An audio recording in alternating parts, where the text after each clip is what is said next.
Hello, good afternoon. Pleasure to be here. Thank you for inviting me. And I'm here to answer a question. And the question is, what is the point of happiness? The answer is life. You have already heard about life today. One of my physicist colleagues told you that maybe there was no point to the universe, but there was certainly a point of life. And the point of life is very simple. It's something that we have constructed ourselves, something that we have constructed with our feeling, our consciousness, the fact that we reflect on what happens to us, and that has allowed us to give a meaning to our life. Now, happiness is absolutely vital in order to be able to give meaning to our life. So, in order to tell you a little bit about this, I have to explain first what I think happiness is. And you might think, well, is it joy? Is it something else? Now, it's very difficult to define and to explain what happiness is, but I'm going to try. And I would say that happiness is a state of being that is both physical and mental, and which depends on three major components, and you're quite familiar with them. One is well-being, another is joy, another is a personal reflection that you make on that state. Is this ability beyond well-being, beyond joy, of thinking about you are experiencing, thinking about the fact that something has happened to you and that something is happening to you now that you experience as happiness.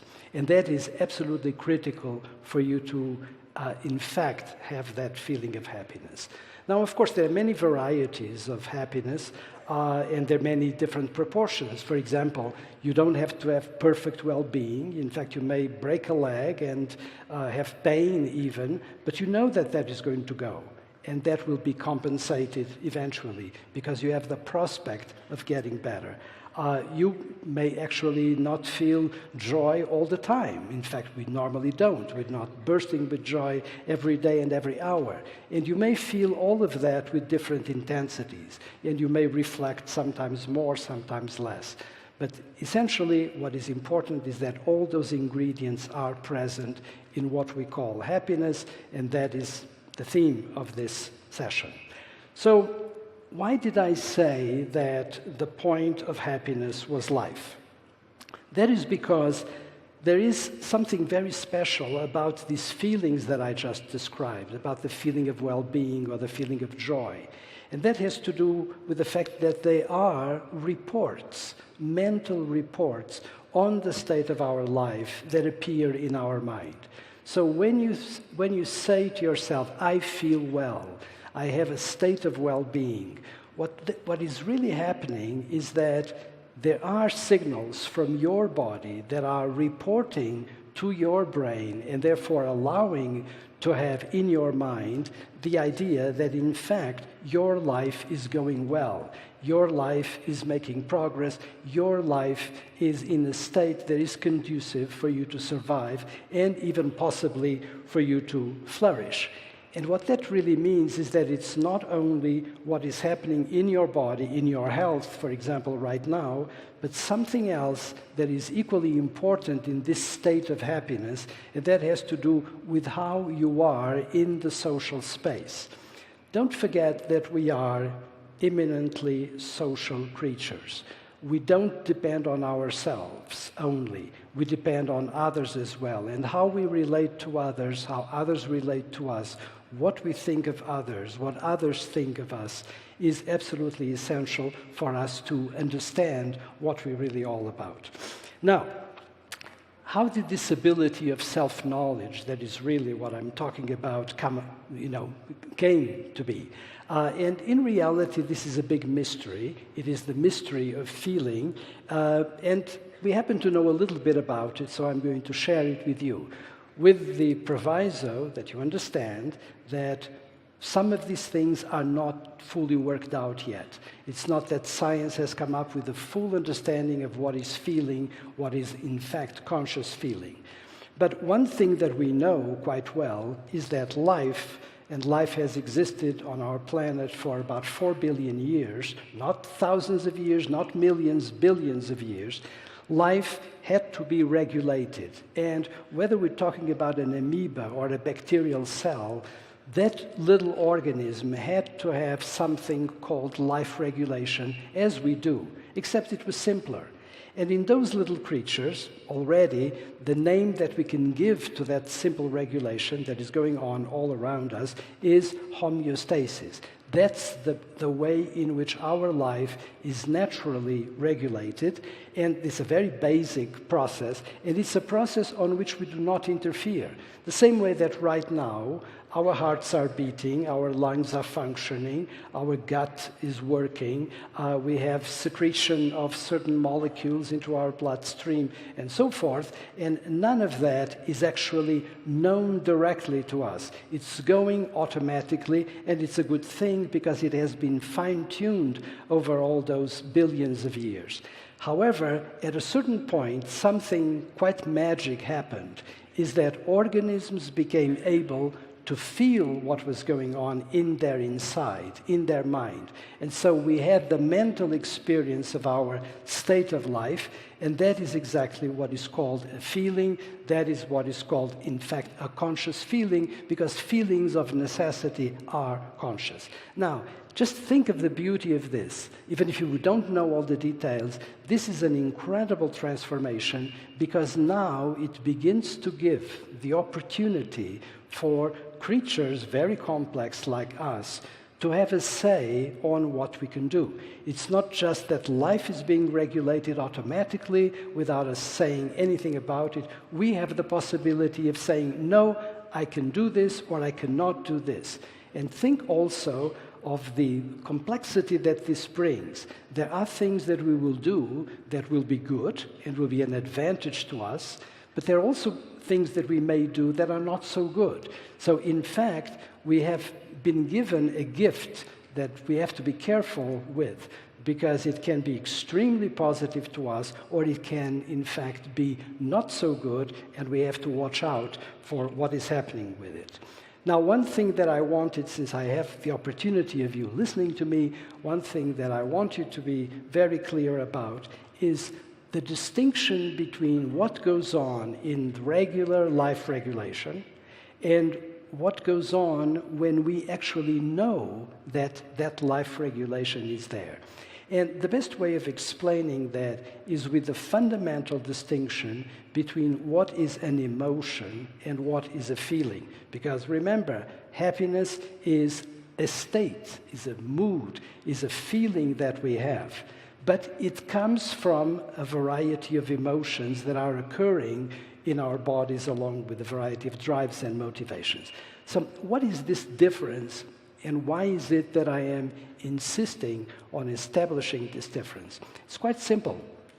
It's that when we have an emotion, imagine it as if it were music. You've been listening to a lot of music today. Imagine it as a melody that you are constructed that is of a particular shape with a certain composition, and that involves instruments that are in fact in your body. By the way, those instruments, you could have the heart as an instrument, the gut as another instrument, the lungs, the face. All of those instruments are being used to play a certain concert. And that concert is what you describe as fear or joy or sadness, for example. So what is happening is really something that is a collection of actions and that has existed for all of the time that there has been complex life on Earth. When you have a feeling, you have something very different. You have something that is happening inside you, in your mind, but is in fact not public. So the fundamental distinction that I want you to make is between something which is the music, that is actions, that is being played, and that is public, and the feeling, which is internal. It's something that only you have, it's personal, and you can tell people about your feelings, but they will not know by looking at you. They can guess, but they don't know for sure. So that's very important. And the other thing that I don't want you to walk out of here without thinking about is that all of these feelings that I'm talking about and all of these emotions have something that is called valence. In other words, they're not indifferent experiences. They're experiences that are either positive or negative, pleasant or unpleasant, agreeable or disagreeable. And this is totally revolutionary. Why? Because it's giving you not a placid, indifferent representation of the world or of your insides. It's giving you a representation that is, in fact, quite realistic. It's giving you the state of your life. It's telling you if things are going well or not. And if things are not going well, what you have is the opposite of happiness, which is, in fact, something that you could call sadness and sometimes depression. And so I wanted to end by calling your attention to the vulnerability and the fragility of happiness and how much you need to cultivate it. It's not something that you can just expect will come to you without you making an effort.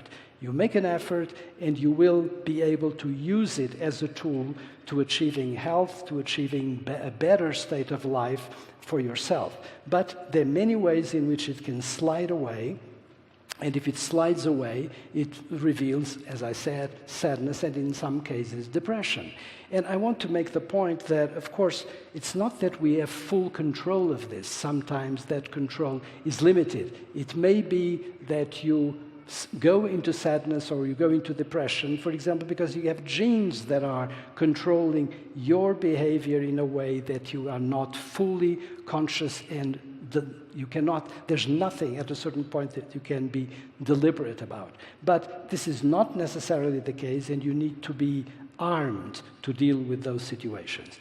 And the other thing that I would like to say is that this is an uphill battle. And once you have this huge possibility of knowing about ourselves and in cultivating the knowledge about ourselves and cultivating the knowledge about the others, I would say that you can use happiness as an instrument, and you can use something that I would call the pursuit of happiness, which, by the way, is something that people have done for a long time. The idea of the pursuit of happiness is something that has been engraved in constitutions, in declarations of human rights, historically for several hundred years, and is in fact, in a way, implicit in a lot of historical classical writings. And this is something that you can pursue, but with one very important proviso. Once again, because we are not alone individuals, because we are part of a social fabric, because we are inserted in cultures, what we do when we pursue our own happiness and when we try to offset all the vagaries and very often all the things that can go wrong in one's life, what you do needs to take into account the pursuit of happiness that others may have. So you pursue happiness in a way, of course, to protect yourself, because we are all in part selfish, and we have to be, but in a way that also takes into account the pursuit of happiness of others. And the two goals have to be negotiated, have to be managed. And that, of course, is extremely complex to do, but it is not impossible to do. In fact, I would say that the reason why we have cultures, the reason why we are preoccupied with ideas and we can have meetings like this, is that we humans that have both the possibility of feeling, of knowing what is pain and suffering and knowing what is pleasure and the prospect of happiness, we have been able to construct with our intellectual capacity all the cultures that we know. We have been able to construct instruments of belief, instruments of justice, instruments of morality, governance, economics, and so forth. And we have constructed the arts as well, which are very much part of this equation. And it is precisely because we have been able to do all that that we have a way to deal, a forum to deal with all of these conflicts between the individual and the group. So thank you very much for your attention, and be happy.